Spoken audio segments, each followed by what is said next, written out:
The B-side in boxing. B-side shit. B-side. B-side. And the B-side. You got a B-side. The B-side. B-side. B-side. B-side. That B-side thing. This is the B-Sides Boxing Podcast.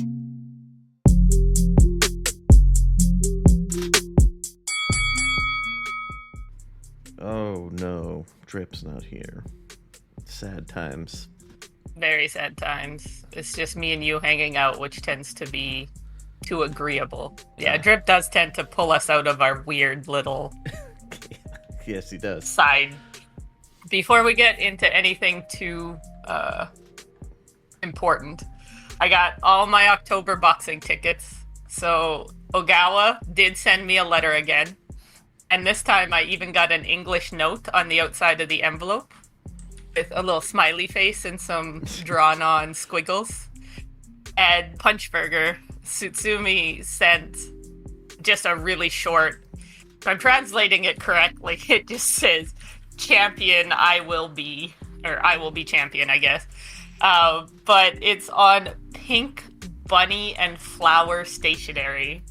So the edges are like pink airbrushed background with flowers and rabbits. It's the cutest thing ever. What's the other one? Nakatani, did he send anything? He just put in a sticker again. Yeah, I think Nakatani's gotten too famous to care. Oh. Which is too bad. But I really, really hope Punchburger pulls off the crazy upset. It would be fun. I would be so happy for him. Yeah. It'd be another vindication for... We would be the V-sides in that moment. Yeah. Vindicated in our support of Punchburger. He did, it looks like it's just one of his friends that does that sort of thing, but he did a training montage video where it's like him running up a mountain and chopping firewood and stuff. Yeah, and I at the saw end that. it's him making the very fancy coffee. I quite enjoyed it.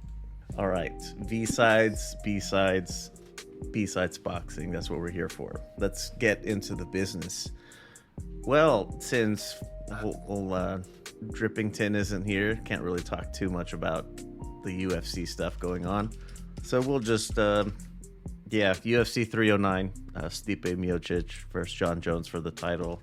Tom Aspinall snubbed once again. But yeah, Ultimate effing casual. We get into a lot more detail over there. So, really quickly, I don't think I sent you guys this one, but in Flint, Michigan, Solita Promotions, there was just one, Ardriel Holmes wins by UD over Hugo Noriega. It was pretty Holmes-ish, kind of boring, rangy, used his reach advantage to points decision. Not the most exciting win, but a win nonetheless. Yeah. A win's a win, but that doesn't sound like I missed much. No. It's one of those situations where, like, this is like Punchburger, where he's working himself into title contention, so if you don't know who he is yet, then it would be worthwhile to start paying attention. Speaking of which, in Dublin, Ireland, it was on Friday. It's 360 Promotions. There's only two that I wanted to point out. Co-main Ali Akhmedov split decision over Pierre Hubert de Bombay. So that's kind of fun. But the name, that's pretty much the only fun part, I guess. And then the main event, Callum Walsh, Sparks. Let me try to remember, because I listened to the broadcast for this exact reason. Premislav? I'm pretty sure it's Premislav Runowski. Okay. The crowd at this place was fucking crazy. Yeah. The Irish came out for their guy. I was shocked at how many beers got thrown. I don't know why, but that seems anti-Irish to me somehow, but I guess not. I like to think it was celebratory. Oh, it definitely was. Yeah. It wasn't angry beer throwing, but throwing beer for any reason, just... I don't get it, but they were showering him for sure. Yeah, Callum Walsh, he's currently rated 10th in the WBC. That's the sanctioning body for this one. This is another situation. This guy's working himself into title contention. So if you're not paying attention yet, you should be. even if it's just in passing. Yeah, it's hard to tell because it was such a short fight, but Walsh looked pretty good, I think. Yeah, he seemed all right. It looked like he got comfortable really quickly because he was hands pretty low the majority of the time. Like he wasn't really bothered or worried about anything. Yeah, which is always a double-edged sword to me. Right. Because if he's going to do that with the wrong person, he's going to get sparked. Yeah, like you can't keep your hands down like that for like Tim Zhu or Virgil Ortiz. That's not going to work. Or Daniel Dubois. Yeah, definitely. Before we get to Daniel Dubois, also on Friday, here in the desert, I got snubbed. Wasn't able to go to this one, but it's all right. I remember there being some pretty crazy knockouts. Like some guys like dropped their guard for like a split second and ended up getting knocked out for it. Yeah, it's been a while. I don't remember which ones that was. I'll just list them all from the bottom up here. Sebastian Reyes, TKO 4 over Yonfres Parejo. I believe this is one of those instances. Jorge Perez, KO 1 over Ilyas Esaudi. Need to see where he's from. Steven Navarro, TKO 3 over Oscar Arroyo. DJ Zamora, UD. What? Do you have something? German. Esaudi is German? Yeah. Okay. That is not a name I would have pegged as German. No, not at all. DJ Zamora gets Gerardo Perez by decision. Ricardo Fernandez, KO 5 over Alan Garcia. Charlie Suarez, TKO 3 over Jorge Castaneda. I think this was a late replacement. Suarez ended up kind of whooping on a guy who just was able to make weight for the day, I think. That's always so sad to me. Yeah. Like, good job being professional and shit. Go get your ass kicked for almost no money. It's better than your usual pay, but it's still not great. Yeah. So moving up, Emiliano Vargas, TKO 5 over Larry Friars. Vargas looked great. Glad to see him coming into himself better. Yeah, I like Vargas. Yeah. I think he has potential, and I hope he actually reaches it. Yeah, he's only 20. He's younger than I thought he was, even. Yeah, I thought he was a few years older. Than the way he carries himself seems to be a lot more. I think having his father in his corner helps a lot with how to compose himself as a professional. Yeah, probably. Richard Torres, well, speaking of unprofessionalism, wins by disqualification. Joey DeVaco gets it waved off for losing his mouthpiece a few too many times, to the point where I think the ref assumed it was on purpose. I thought it was more of DeVaco his stamina was so poor that he was mouth breathing pretty much the entire time, and that's what caused the mouthpiece to fall out anytime he got tapped. But yeah, I don't know. It didn't look to me like he was spitting it out either, but it also looks like it wasn't a boxing mouth guard. Like, it looked like one of those hockey mouth guards, which don't stay in as well. Yeah, I think they were saying on the commentary team was saying like, it looked like one of those types you go to a sporting goods store, you get one, you boil it in water for a little while, and then you bite down onto it, and then let it reharden. Yeah, those are the ones we always used for hockey. You can't be in a boxing ring with one of those. Even if it was accidental, he clearly didn't have a well-fitted mouth guard. And it was getting to the point where it probably was dangerous. I don't hate the ref stopping this one, to be honest. Yeah, he was clearly in over his head, pretty much from the onset. So it wasn't a TKO. Maybe would have helped DeVaco save a little face, but regardless, this was only going to get worse. Yeah, I thought Richard Torres looked good.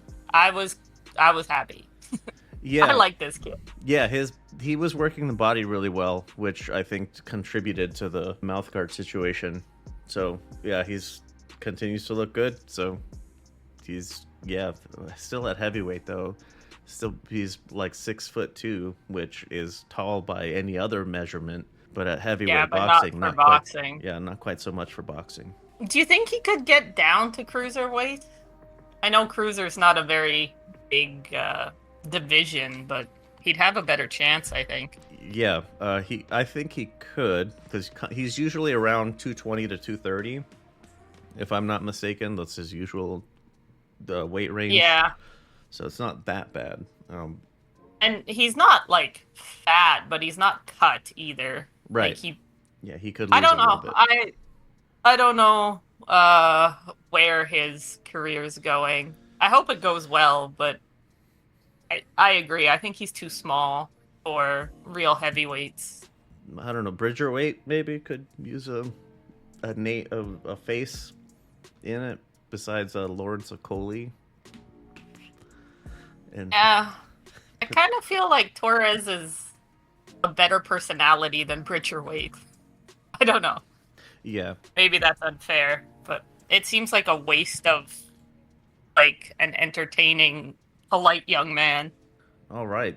Actually, well, speaking of polite young men, Jaime Munguia, KO 10 over Eric Bazinyan. I was saying over on the MMA show that it looked like Eric was giving Munguia a pretty hard time for the first half of it, and the bodywork was what paid off in the end, where Munguia was making deposits early, and the payoff later was what I think what saved him, because Bazinyan was a lot better than people were expecting. Most particularly me. I wasn't too sure what to expect. But how do you think it went?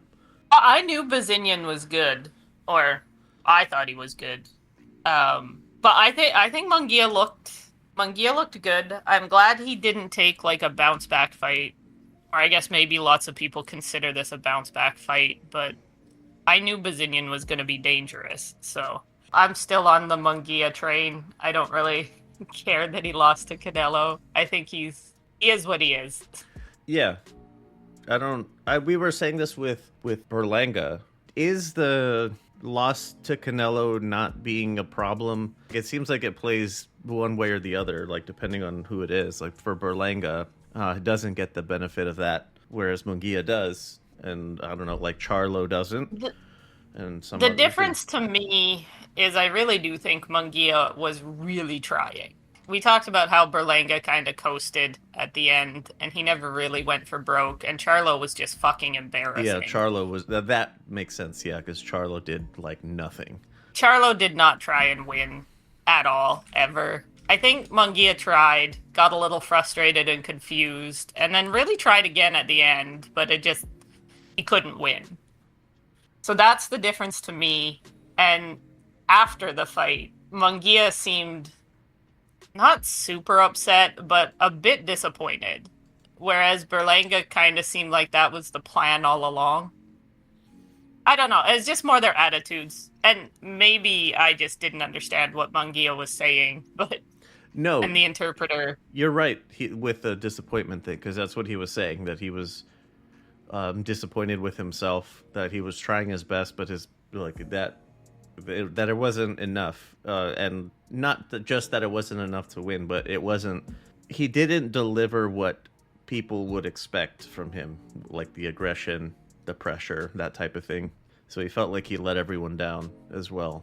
Yeah, like that's the difference to me, is Munguia seemed like disappointed and talked about how he could do better and all that stuff, and Berlanga was like, yeah, well, I went 12 rounds and no one thought I would. And it's like, yeah, but not really the point. Yeah, you went 12 rounds because you made sure that you went 12 rounds.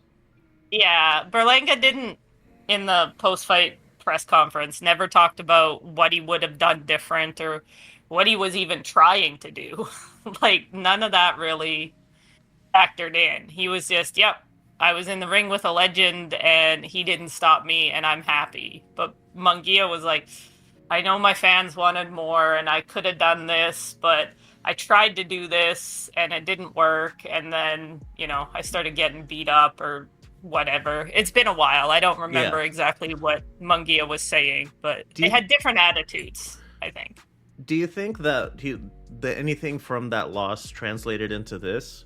Because it looked to me, obviously Bazinyan versus Canelo, like that's not a fair comparison, but it still looks like he did learn something from losing. Wherein here, the smarter, sharper boxer, slicker boxer was trying to be mobile and work from around mid to long range, and Munguia, like I'd said at the beginning, was hitting the body early. Like that was his long-term strategy. Was if this is gonna have to go late, because it's gonna take me some time to slow him down before I can catch up to him. Munguia's thinking more. He's not just mugging out. Yeah, he's not munging. No, I think so. I think Munguia is really trying to learn from his loss. And he went back to camp with the other guy. Morales? He left Freddie Roach to go back up in the mountains and stuff. And I know there was a whole lot of people discussing that, but I suspect it was just he likes working with Morales, and he likes working in the mountains. I don't think he's too broke to pay Freddie Roach, or that he wasn't getting enough time or anything. It's just he had a better fit. And I think Roach did teach him some things too. Like I'm sure he has learned some lessons that he's going to keep with him, even going back to his old trainer. Yeah, they were talking about the return to Eric Morales, and he didn't leave Eric because of like a personality conflict or anything like that.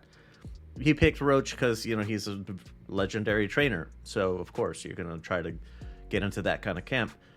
And he didn't leave Freddie Roach because of personality conflicts either. It was just Freddie Roach is a busy guy. So, I'll go back to what was working previously anyway. And yeah, like you said, it's a better fit. There's no language barrier between them. It just worked out for the better. And I do think Freddie Roach's illness is starting to really, really affect him. I wouldn't be surprised if he has to retire soon. And it's amazing that he's worked this long with Parkinson's. Like, that's not one that usually goes into remission like this. I've been saying that for ages. I mean, having all the money in the world Yeah. really, really helps. It's wild. Like it's always seemed like it's like, oh shit, man, looks like Freddie's on the sharp decline here. But I've been saying that for, I don't know, like 5 or 6 years at this point.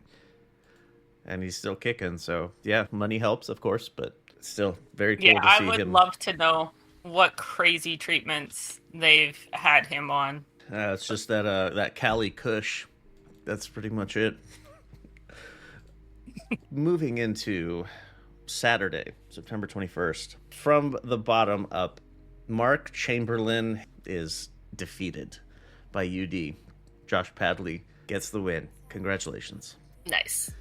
Joshua Buatsi, number one contender in the WBO, beats Willie Hutchinson, who was second in the WBO for the interim light heavyweight title.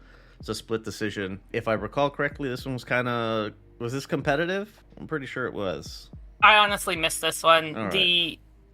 The British cards come on in literally the middle of the night for me. I think I woke up at 4 and I had missed I think the first one I saw was Josh Kelly, but I did go back to watch Warrington lose. I forgot about Buatsi though. Buatsi, he's setting himself up for the title shot of a lifetime, because we have coming up soon, the undisputed title fight will be happening. So that's fun. I don't rate his chances over either of them, but we'll see how they look. Willie Hutchinson's generally speaking better than I kind of thought he was. I had him down as just some British filler. Yeah, but random British guy. yeah, if he took Buatsi to a split decision, he must be better than I thought he was. Anthony Kakachi, UD over Josh Warrington. This was a beating from pillar to post, wasn't it? Yeah, This is one and of the it few was I a watched boring all the way. fight. Yeah, I watched it all the way through. Not a whole lot to say. Josh Warrington, he's going to continue failing upwards from here, fucking somehow. Don't know how, but he will. He left his gloves at center, and Who did, Warrington? yeah, Yeah, he placed his gloves in the center of the ring before he walked out and stuff. I don't know if it's gonna stick, but Warrington retired at the end of this fight. Oh shit. Which is why I went back and watched it, because if it's the last fight That's just my baby dog. Josh Warrington ever has, I'm gonna be so excited. I fucking hate him. He's so dirty. Leads with his head. There were a couple good head clashes in this one too, but Kakachi's also kind of dirty, so... Makes sense that they would clash heads if that's the case. Well, and it's Warrington. I call them head clashes to be polite. Yeah. If he retired, this might be a good day for the sport. I'm gonna have to go back and look as well. Oh, no. He's already back? He's already said 4 days ago. But I did not make this up because everybody's asking him, have you actually retired? So All right, we'll see. But there's a YouTube people I've never heard of, the Stomping Ground. Warrington denies retirement after Kakachi fight.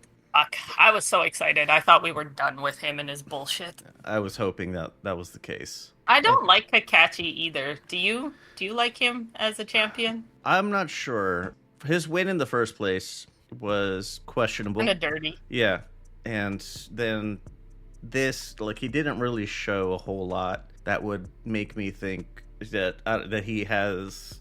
Let me check the rank, or who else is at the top of this. Oscar Valdez, Robson Conceição, Shaki Foster. I have no idea who Masanori. Oh shit, Rikishi. I haven't heard that name in a while.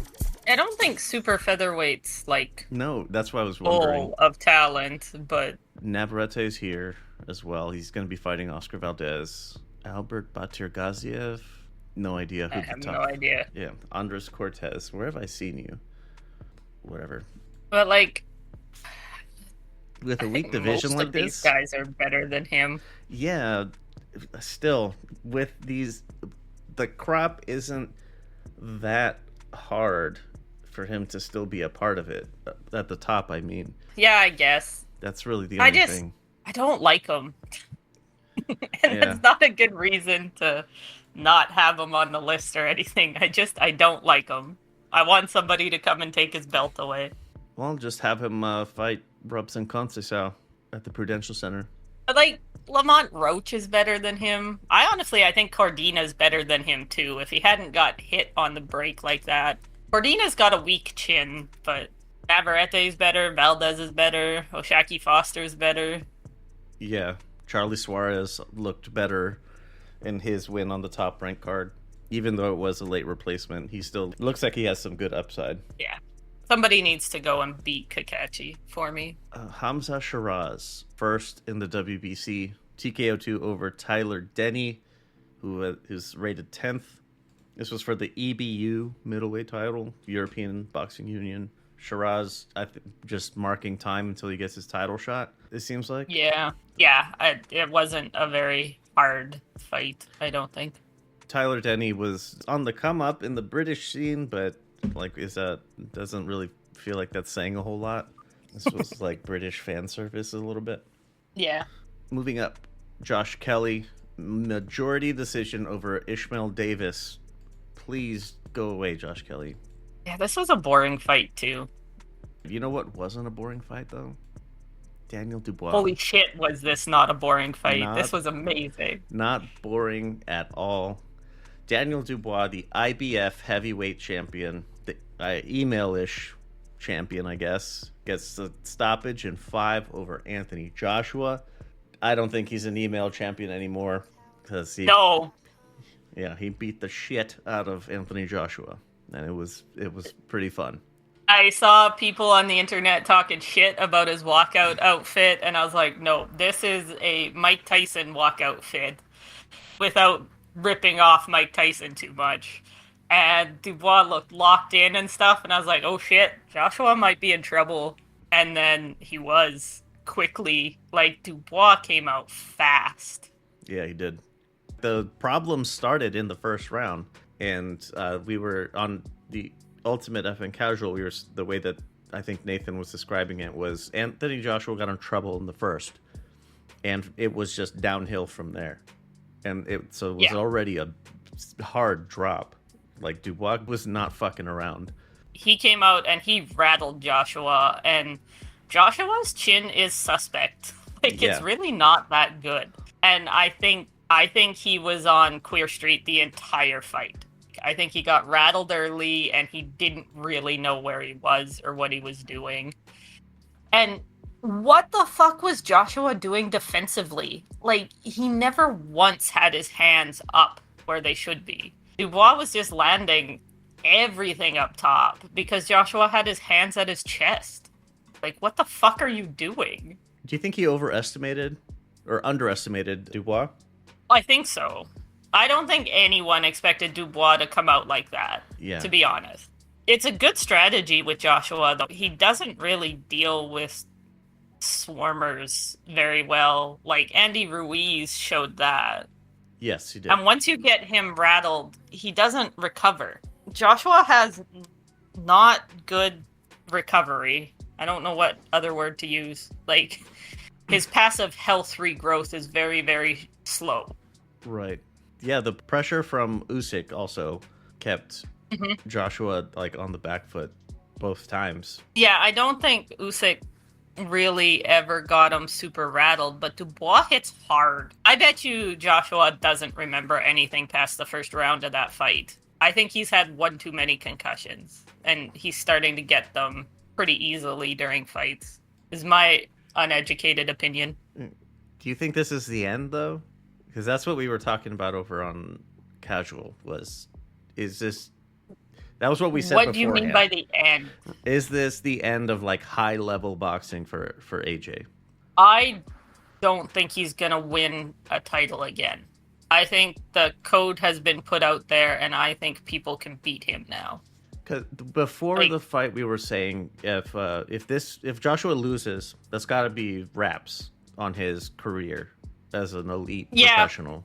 Yeah, and I think it is as an elite, but I also think Joshua is going to keep fighting, and he's going to keep fighting way too long.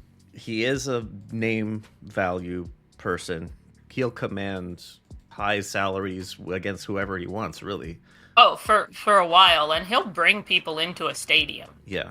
But I think the top 5, top 6 or 7 maybe guys, just they can beat him now. I would like to see I don't know. Him fight Anthony Joshua fight Martin Bakoli. That would just be fantastic. I honestly don't know who wins that one anymore. I don't know. Maybe just to dunk on AJ, I'm gonna say Bakoli. Bakoli in 6 to 8 that round range. But I will give AJ he did never give up. No. He believed in himself the whole time. And I think he did rattle Dubois there, but he jumped on him like a rookie. No defensive responsibility that entire fight. Yeah, that was something that I pointed out. Was he rattled him at the end, but the way that he jumped on him, that's what he came in irresponsibly and tried to follow it up with what big fucking meathead muscle attack.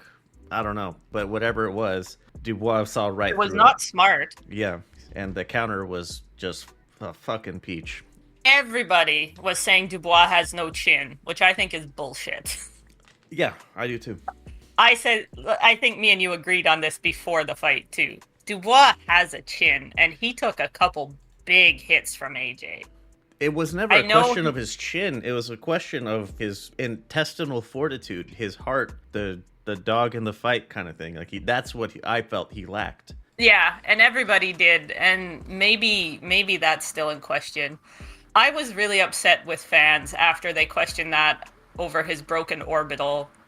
If you know your eye socket is broken, and I'm sure by that time in the fight he knew it was broken, and your corner doesn't believe you, there's not much else you can do. I blame his corner for his name being smeared with that.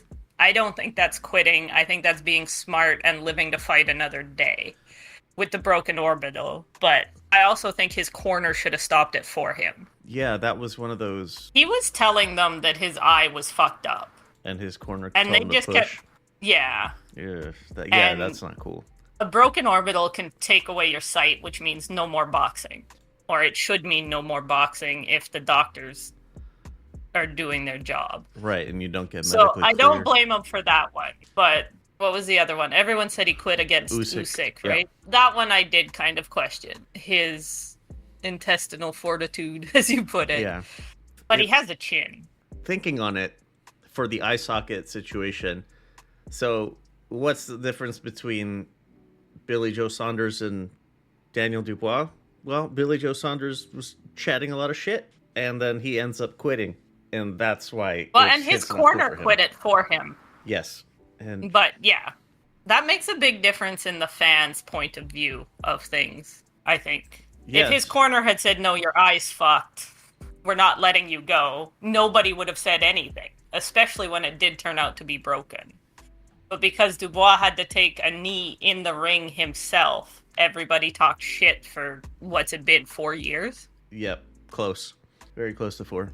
But I think Dubois is now a huge problem for the heavyweight division.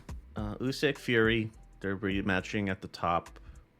Ajit Kabayel is that's a good name of a guy who's on the rise. Also, he's undefeated. Bakoli, now I'm not so sure if it's as easy for Bakoli as I thought it was before. I heard somebody talking about giving Parker another title shot. I think that could be an interesting fight. That's a good one. Parker's not the most imposing, so that could give Dubois an advantage there to be the bigger guy. But Parker could outbox him. Yes. Parker's been showing a lot more boxing ability lately. His vintage self. Yeah. I don't think I want to feed Dubois to Zhang or vice versa. Yeah, likewise. Dillian White? What the fuck is up with Dillian White? Has he hasn't- fought since that closed thing? Nope, still no word since then. So weird. All right, anything more for Dubois? No, I think we'll probably end up talking about this a little with Drip next time as well. All right, moving on. Friday, September 27th. 2 cards, all women's action. Quickly, I thought it was the Trilith Studios, but it's apparently the Lux Studios, not affiliated. Global Combat Collective in Fayetteville, Georgia. Whole bunch of shit. A lot of women making their pro debuts, but I don't really know who they are, and I honestly didn't watch this. I did see Alycia Baumgardner and Delfine Persoon. Turned out to be a no contest. It was ruled from a headbutt that caused a cut on Persoon's eye. It's like on her eyelid area, getting closer to the brow. So I don't know. Yeah, those are dangerous. It was a pretty nasty cut. So I have seen fights not stopped for worse, and also stopped for less. So when there's a cut that bad that early, I like when they stop it and call it a no contest, because if you're cut like that in the second, I think it's not a fair fight. Yeah. Really? A la Tim Tszyu getting fucked by everybody. So I prefer when they no contest it than to have a bad taste in my mouth when the person who got the accidental cut loses. Persoon keeps her WBC Super Featherweight title, and I'm expecting they'll be rematching. In New York, at the MSG Theater, Top Rank put on a whole bunch of shit. From the bottom up real quick. Floyd Diaz, UD over Mario Hernandez. Delonte Johnson, UD over Yomar Alamo. Vito Melnicki fucking stinks it up. Majority decision over Khalil El Haraz. Absolutely not. This was one scorecard was 95-95. The other two were 100-90 and 99-91. That's 10-0 and 9-1 on by round count. Unacceptable. That's straight dog shit. Vito Melnicki did not look very good. Not cool. Rohan Polanco TKO 6 over Marcelino Lopez. Elvis Rodriguez UD over Kendo Castaneda. Bruce Carrington majority decision over Sulaiman Sagawa. I did go find this one after the card because you guys were talking about how close it was. It was competitive. For a little while. Yeah. I like Sagawa. He's fun. It's a lot more competitive than the cards might tell you, which 95-95 again, and then 97, 93 times 2. Not at all the case. 6'4" Carrington, maybe. Maybe you could like show me your thinking. I'd say I disagree with it, but you know, if you can explain it adequately. But 97 and 93, we're not watching the same fight. I don't know what you're looking at. This was in New York, wasn't it? Yeah. Bruce Carrington's from Brooklyn. New York is always... Texas, I think, has the worst judges, but New York's up there. Glenn Feldman turned in a 95-95 for Carrington Ogawa. He turned in a 99-91 for Elvis Rodriguez versus Kendo Castaneda. What are you even trying anymore? Are you even trying to hide it? Bruce Carrington. So one thing that I think was demonstrated here is Carrington, all the Carrington versus Inoue talk, fucking stop. That needs to stop now. After this... He does not deserve that shot. No, he does. He wouldn't... I wouldn't give him He didn't 4. before this either. Yeah, before where I would have given him maybe, I don't know, 7, 8, 9 rounds. No, not anymore. Fuck no. 4, 5, 6 maybe. Negative. Ogawa tagged him plenty of times, and Inoue's sharper and does have a sufficient amount of power with that accuracy to make Carrington pay for his inexperience, I'll say. Yeah, I don't understand how that rumor got started or whatever you want to call it, but it's complete bullshit and always has been. It was Top Rank that was pushing it to start, but some people took it and ran with it. Fucking Top Rank. Yep. Xander Zayas, speaking of fucking Top Rank, versus Damian Sosa. Man, Damian Sosa just showed up to get paid. That was unacceptable as well. It was 10-0 on all 3 judges. And yes, but also Damian Sosa, like, no. What are you doing, man? What the fuck? Yeah, what is this? What are you doing? Why are you even here? Yeah, I would rather watch Xander Zayas, like, hit the heavy bag for 10 rounds instead. It's practically what it was. I'm not sure what else to say I about wanted this. Xander Zayas to be good, and I don't know. I did too. Yeah, I wanted Zayas to be good, and he just isn't as good as I wanted him to be. He's not terrible, he's just not good. Yep. He's not terrible, but he's not good. That's a good way to put it. I don't know what else to say about this. This division is a bit too strong. I don't see him having too much success unless the top guys move out of it. Jesus Ramos, who I thought the guy got jobbed by Lubin, yes, but like he's lower on the ELO ranking than Xander. Like, get the fuck out of here. Jesus Ramos murks Zayas. Sergey Bohachuk beats the fucking shit out of Zayas. Don't even... Yeah, that would not be a pretty fight. Don't even start with Tim Tszyu, Fundora, also Virgil Ortiz, Terrence Crawford. Yep. Get the fuck out of here. Like, this isn't the time for you, pal. Like, I don't know, maybe if you can cut down to 147, might have some better luck, or move up to 160 because there's nothing going on up there. I was gonna say 160 is pretty, and Zayas is probably big enough. I think he could if he wanted to, but there you go. That's Xander I don't Zayas. know. Moving up, WBO welterweight title on the line. Mikaela Mayer gets the majority decision over Sandy Ryan. First things first, Sandy the Red Ryan? Haha, because she got paint thrown on her as she was making her way to the arena. Not sure what that all was, to be completely honest. Mikaela Mayer was a bit of a gangbanger when she was younger. And I have seen no conclusive proof, but the general consensus online is that Mayer's old buddies did a drive-by paint throwing. But I don't know. I've seen some videos, and like, Ryan looked really scared by that, and it would be terrifying. That could have been a gun or a knife. Yeah, I wonder if that rattled her enough to make a difference. Because I really did think Sandy Ryan would win this one. I did too. But We had, I think we were in agreement on this one with the size disparity, whereas Mikaela Mayer's like moving up and she's doing it pretty quickly. And Sandy Ryan's been baked in at 147 for a little while. Yeah, and the difference on the weigh-in day was pretty apparent too. Yeah, Mikaela looked soft on fight night. Sandy Ryan looked lean. That's an obvious difference. Yeah. Outside the ring tactics might have played a role in that one, I think. So there was a 95-95 on this again. And then 96, 94, 97, 93, both for Mayer. Again, 6'4", Mayer. You can explain it, I guess.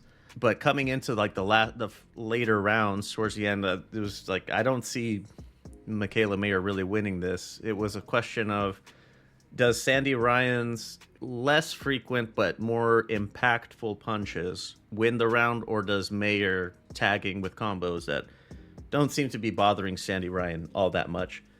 Which one are you scoring for? And as far as I was concerned, damage is supposed to rule over everything. So I'm not sure. Yeah, but when you're flying to a different country, or do I have the wrong person? Sandy Ryan is from the UK, yeah, right? she's British. Yep. Yeah, and top ranked princess. I mean, she maybe should have known she was going to get jobbed on the cards. Yeah, that is something that you have to take into account. Is for better or worse, that's the way boxing goes. A lot of the time we see jobbings, and this wasn't as terrible as we've seen lately. Still, though, it's not 97-93 for Mikaela Mayer. Like, you're not fucking watching. If that's your conclusion, you're not watching. Somebody handed you something filled out. These are some of the women that I really do think would benefit from the 3-minute rounds. Yes, like absolutely. that would pull these apart a little better, I think. I'm not saying that all women's boxing should go to 3-minute rounds right now, but the title fights should be. I think that they should all be, and it should be the same time and round structure as the men. It makes things a lot easier. Just everything is 3-minute rounds and 12, 10, 8, etc. The women who are really good at boxing definitely need 3-minute rounds. Yes. Some of the professional women aren't that good at boxing. I don't know what you do about it. Switch it all, and the people who aren't good enough will get weeded out, but I don't know if you have enough participants then. Oh, that's a good point. Oh, shit. You do need just a certain number of people to run a sport, especially when there's so many weight classes. I don't know. But title matches should be 3-minute rounds. Like, it was a couple years ago now, but there was some fucking barista from Canada that got thrown into a title match that did not belong there and got knocked out within literally like 30 seconds. Terribly knocked out. And the lady's like, the one who won, and I don't remember who it was. She's like, props on her for coming in and taking an ass kicking, but what the fuck are you guys doing with this matchmaking? Yeah, I remember that coming up. I believe it was you that had mentioned it somewhere in Discord, but it was Mikaela Mayer, Sandy Ryan, Alycia Baumgardner, etc., etc. Those in particular, they're not going to have a problem with 3-minute rounds, but it does. No, and it would make it harder for the judges to justify some of their cards. Yes. Like 2-minute rounds, almost nothing happens.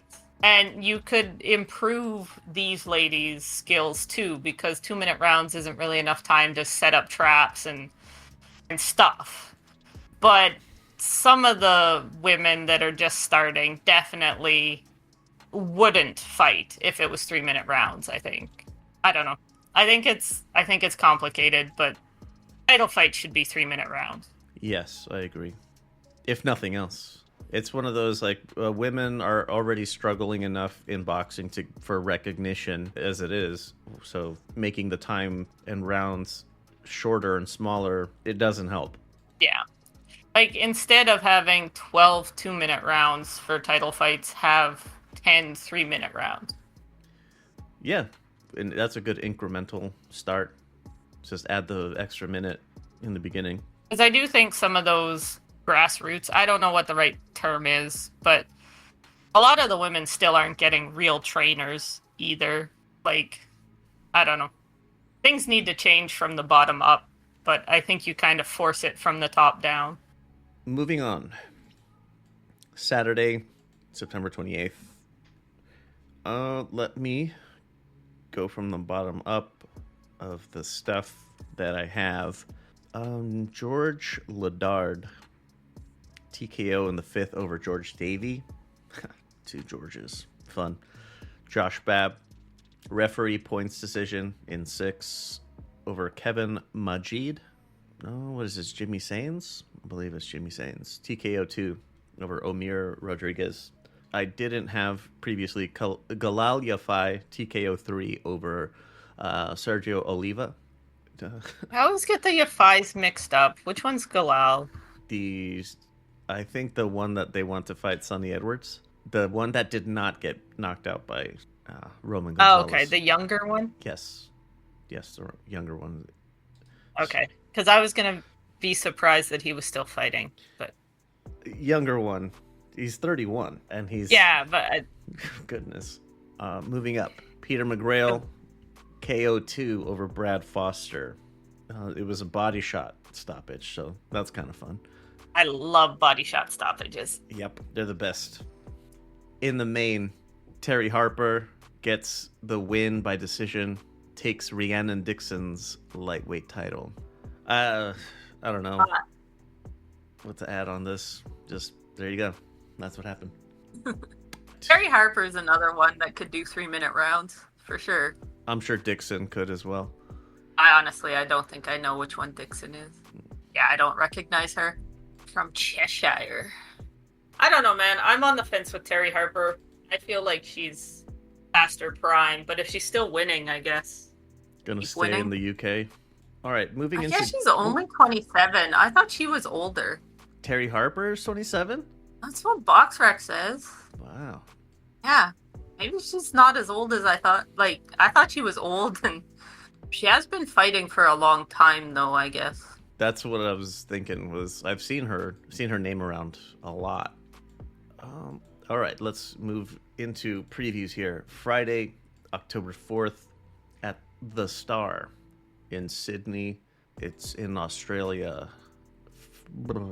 There's the only 2 fights that are listed. I only know one of them, and that's Janibek Alimkhanuli versus Andre Mikhailovich. Despite Andre and Mikhailovich, he's very Australian, so that's fun. The IBF middleweight title on the line here. Rest in peace, Andre. We hardly knew you. Yeah, I kind of think so as well. Unless Johnny Beck somehow manages to pass out again, but still be cleared to compete. I'm not sure what else to make of it. Mikhailovich, it's not your fault. Just no, you're just not in a very good division right now. Yeah. Moving on. Yeah, middleweight is so empty. We can move on, but there really is just nobody. The other 2 titleists are Carlos Adames and Erslan Lara. Get the hell out of here with that. All right, moving down. Anyways. Yep, Saturday, October 5th, at the Echo Arena in Liverpool, Queensberry throwing a party. There's a bunch of shit on here. Like, if you want to talk about British stuff, go to Discord, because I don't know who a lot of these people are. One that I did look into, further way down the card, this is not at all like the co-main or anything, but Walter Fury, very much related to Tommy, Tyson, Huey. He's with one of the Fury clan. Walter is fighting Dale Aerosmith. It's a super welterweight fight, so that's fun. Did you look at Aerosmith's record? Yeah, 6-113-5. Yeah, it's good stuff. That's pretty bad. That is what champions are fucking made of right there. If it's your Walter Fury also doesn't even have a picture on BoxRec. Yeah, you're not missing a whole lot. It's a Fury. No, I just wanted to see what he looked like. Let me see if I could find it. None of the Fury kids look the same. I think he's Huey Fury's... No, he's Tyson Fury's cousin, I believe. And Tyson's uncle is your father. Yeah, he'd be cousins. And Tommy Fury Okay. is an illegitimate son of John. Ah, that explains why none of them look alike. Yeah. Then. It's Okay. I don't know, traveler stuff, I guess. I guess. I think that kind of happens in a lot of Yes. Yes, it does. any group. Just needed to dunk on the travelers, I guess. Nick Ball, WBA featherweight champion, versus Ronnie Rios, bringing him. He's another pro box guy, right? Who, Ronnie? Yeah. He was a contender long before that, but then it's like he'd kind of retired, Yeah, he was on pro box in April. and he had not fought for 2 years before that when he lost to MJ. This should be an exciting fight, though. I mean, they're both kind of action guys. How tall is Rios? 5'7". 7. What's Nick Ball? He's like 5'2", right? Yeah. He's crazy short. Also Right. super stocky. Yeah, 5'2". So he's got 5.5 inches of height, and they don't have reach for Nick Ball on BoxRec. That's weird. Probably 5.5 inches of reach, too. I don't think this is going to be very competitive. No. You don't think so? No, Nick Ball, he's on the upswing. Ronnie Rios, Was retired. Yeah, he was retired. They brought him out. He gets a stoppage in 5 over, pretty middling competition. And he wasn't like a world beater to begin with. So, I don't know. Lost to Crazy A. That was a knockout, but that was like in 2018, for whatever that counts. Fair enough. Yes. I don't know. I I'm think not this one excited should about it. be exciting. If you're a Nick Ball fan, I agree. I would say it would be exciting as well. But yeah, I'm not expecting a whole lot out of Ronnie here. Hopefully Fair enough. I'm proven wrong. It's always fun, and it happens a lot. And last, Yeah, Rios has 4 losses with three knockouts. Nick Ball might get another knockout.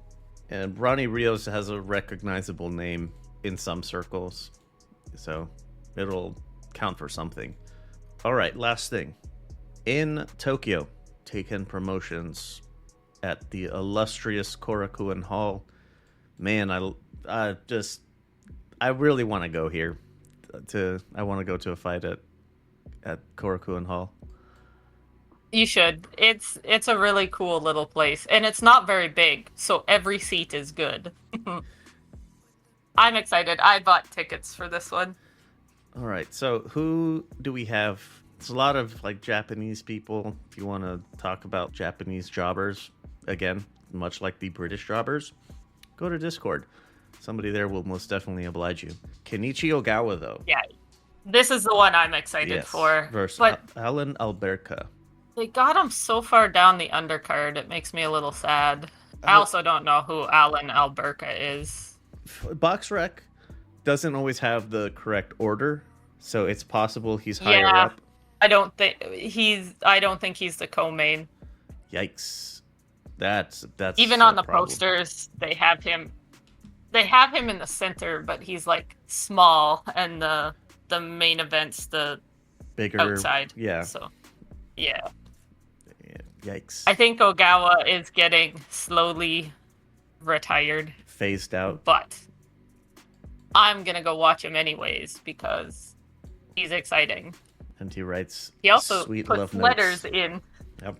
Yeah, he puts letters in with all his tickets, which I think is adorable. So Kenichi Ogawa, Alan Alberca is 13-8. 8 wins by knockout, 4 losses by knockout. He's Filipino. This guy's been on a pretty rough skid here. It's been a bumpy ride. Yeah, I'm expecting another knockout, or I really hope it is.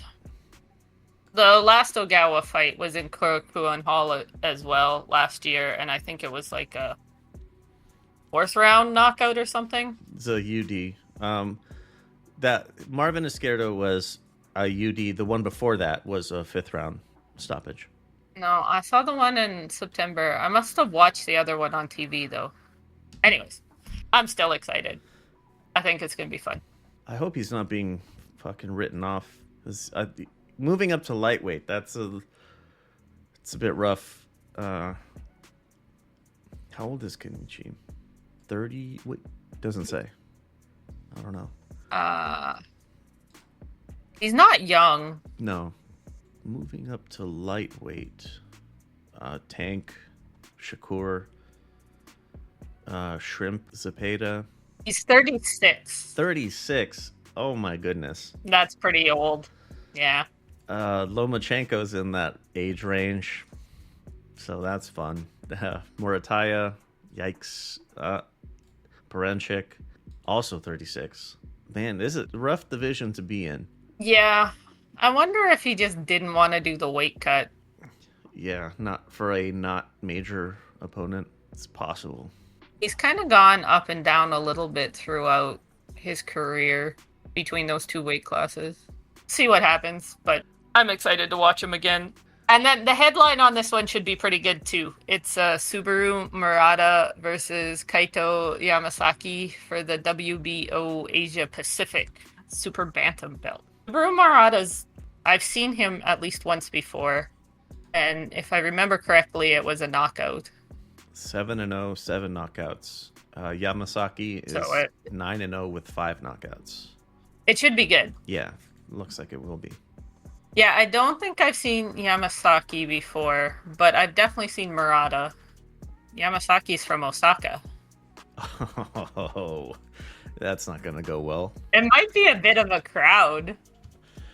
This could be fun. The hooligans from Osaka? Yeah, when the Osaka hooligans get into Tokyo, and it's on a Saturday night. Could be interesting. Oh, I think this one is televised. I'm excited for this one. I think the crowd will be fun. Korakuen Hall's always great. If you ever go to Tokyo, you really should try and catch a match there. There you have it. Those are all the fights. This is why we need drip. Yeah. Oh, hold on a sec. Let me get one of. Thanks for listening to this episode of the Boxing B-Sides, a Lux Media production. If you'd like to give your thoughts, or you're dying to tell me how much of a casual you think I am, you can text our anonymous line at 833-589-7637. If you want to stand on business, call and leave a voice message. And if you're entertaining enough, you might make the final cut of the show. 833-LUX-PODS. Can't go wrong. If you prefer to hit us up on social media, the account name is LVX Media Net. That's on YouTube, Instagram, Twitter, and all the rest of that shit. If you can't find us, chances are we're not on it. A lot of stuff gets cut from the final releases, like what you just heard, for all kinds of reasons. So if you want the raw audio, straight from our lips to your ears, look us up on Patreon. LVX Media Net over there, just like everywhere else. Intro and outro by Middle of Nowhere Beats. And for more shows like the one you just listened to, go to lvxmedia.net. I know where to put the fucking dilios. And as we head... and we have to do our own closing. Yeah. Fucking midnight bakeries, I guess. Drink water. 8 hours to sleep. I don't know. That's all I got. I'm trying to channel my drip there. Eat your veggies. Yeah, eat vegetables. Yeah, eat your veggies. I learned how to cook eggplants so they aren't disgusting. Like how do you last do week. that? How do you manage that? You just don't cook them very much. I put them in my stir fry very last so they don't get soggy and they're still a little crunchy on the inside. Delicious. Al dente. I have to say though, I generally prefer raw vegetables, so might not be to everyone's taste. That's my parting words. Try a new recipe. Try cooking a new recipe. There it is. Be back in your fucking feeds ASAP.